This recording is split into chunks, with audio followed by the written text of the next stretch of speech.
സ്വർണത്തിനും വെള്ളിക്കും ഇറക്കുമതി തീരുവ വർദ്ധിപ്പിച്ചു. പാലിന് വില കൂട്ടി. സെപ്റ്റംബർ വരെ പഞ്ചസാര കയറ്റുമതി റദ്ദാക്കി. രാജ്യത്ത് 2 ദിവസത്തിനിടെ 3 സുപ്രധാന സാമ്പത്തിക തീരുമാനങ്ങളാണ് കൈക്കൊണ്ടത്. അടുത്തത് ഇന്ധനവില വർധനമാണോ എന്ന ആശങ്ക ഉയരുകയാണ്. പശ്ചിമേഷ്യൻ സംഘർഷത്തിൽ ഏറ്റവും കൂടുതൽ ആഘാതം നേരിട്ട രാജ്യങ്ങളിലൊന്ന് ഇന്ത്യയാണെന്ന പശ്ചാത്തലത്തിലാണിത്. എന്നാൽ പെട്രോൾ, ഡീസൽ വില വർദ്ധിപ്പിക്കുമെന്ന ഒരു സൂചനയും കേന്ദ്രം ഇതുവരെ നൽകിയിട്ടില്ല.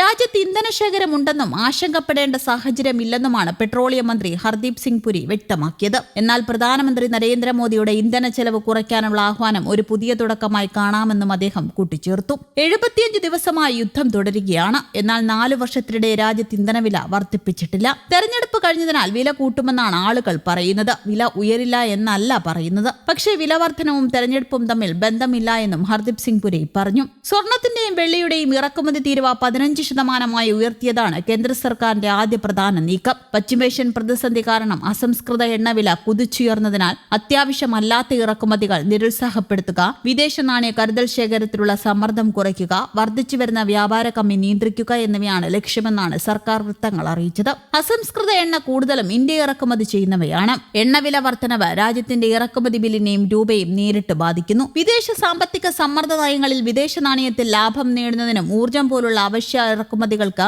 മുൻഗണന നൽകുന്നതിനും സ്വർണം പോലുള്ള ആഡംബര ഇറക്കുമതികൾക്ക് ഉയർന്ന തീരുവ ഏർപ്പെടുത്താറുണ്ടെന്നും സാമ്പത്തിക വിദഗ്ധർ ചൂണ്ടിക്കാട്ടുന്നു. പാൽവില വർധനമാണ് രണ്ടാമത്തേത്. മദർ ഡയറി, അമൂൽ എന്നിവയുൾപ്പെടെയുള്ള പ്രമുഖ പാലുൽപ്പന്ന ബ്രാൻഡുകളാണ് വില കൂട്ടിയത്. പാക്കറ്റിന് 1 രൂപ മുതൽ 5 രൂപ വരെയാണ് വർദ്ധിപ്പിച്ചത്. ഇന്നു മുതൽ പുതിയ നിരക്കുകൾ പ്രാബല്യത്തിൽ വന്നു.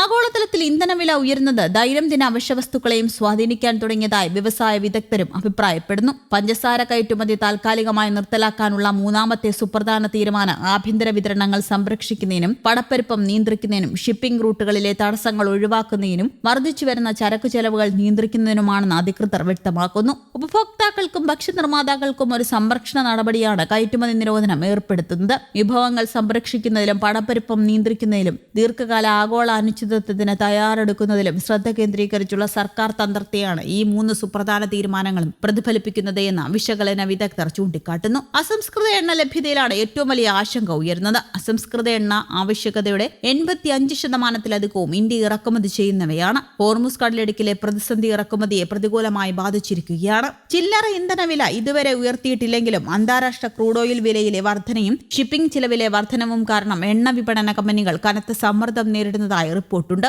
ക്രൂഡ് ഓയിൽ വില കുതിച്ചുയരുന്ന സാഹചര്യത്തിൽ എണ്ണ വിപണന കമ്പനികൾക്ക് മുന്നിൽ 2 വഴികൾ മാത്രമാണുള്ളത്. ഒന്നെങ്കിൽ ഉപഭോക്താക്കൾക്കുള്ള ഇന്ധനവില ഉയർത്തുക, അല്ലെങ്കിൽ ഭാരം സ്വയം വഹിക്കുക. പെട്രോൾ, ഡീസൽ വില വർധനവ് ഒഴിവാക്കാനാകാത്ത സാഹചര്യത്തിലെത്തുന്നതായി സാമ്പത്തിക വിദഗ്ധരും വ്യവസായ വിദഗ്ധരും അഭിപ്രായപ്പെടുന്നു. ഗൾഫ് മേഖലയിലെ യുദ്ധസമാനമായ സാഹചര്യം ഇന്ധനവിലയെ മാത്രമല്ല കേരളത്തിന് സമ്പദ് വ്യവസ്ഥയുടെ നട്ടെല്ലായ പ്രവാസി വരുമാനത്തെയും ബാധിക്കാൻ സാധ്യതയുണ്ട്. ഹോർമുസ് കടലിടുക്കിലെ തടസ്സങ്ങൾ തുടർന്നാൽ ഗൾഫ് രാജ്യങ്ങളുമായുള്ള വ്യാപാര നീക്കങ്ങളും പ്രവാസികളുടെ തൊഴിൽ സുരക്ഷയും ഭീഷണിയിലാകും. സംസ്ഥാനത്തെ പൊതുമേഖലാ ട്രാൻസ്പോർട്ട് സംവിധാനമായ KSRTCക്കും ഇന്ധനവില വർധനവ് വൻ ബാധ്യതയുണ്ടാക്കും. തെരഞ്ഞെടുപ്പ് സമയത്ത് വില വർദ്ധിപ്പിക്കലെന്ന് പെട്രോളിയം മന്ത്രാലയം നൽകിയ ഉറപ്പുകൾ രാഷ്ട്രീയ പ്രഖ്യാപനങ്ങൾ മാത്രമായിരുന്നുവെന്നാണ് ഇപ്പോഴത്തെ സൂചനകൾ വ്യക്തമാക്കുന്നത്. അന്താരാഷ്ട്ര വിപണിയിലെ ചാഞ്ചാട്ടം തുടരുന്നതിനാൽ വരും ദിവസങ്ങളിൽ രാജ്യത്തുടനീളം വലിയ തോതിലുള്ള വില പരിഷ്കരണം പ്രതീക്ഷിക്കപ്പെടുന്നുണ്ട്.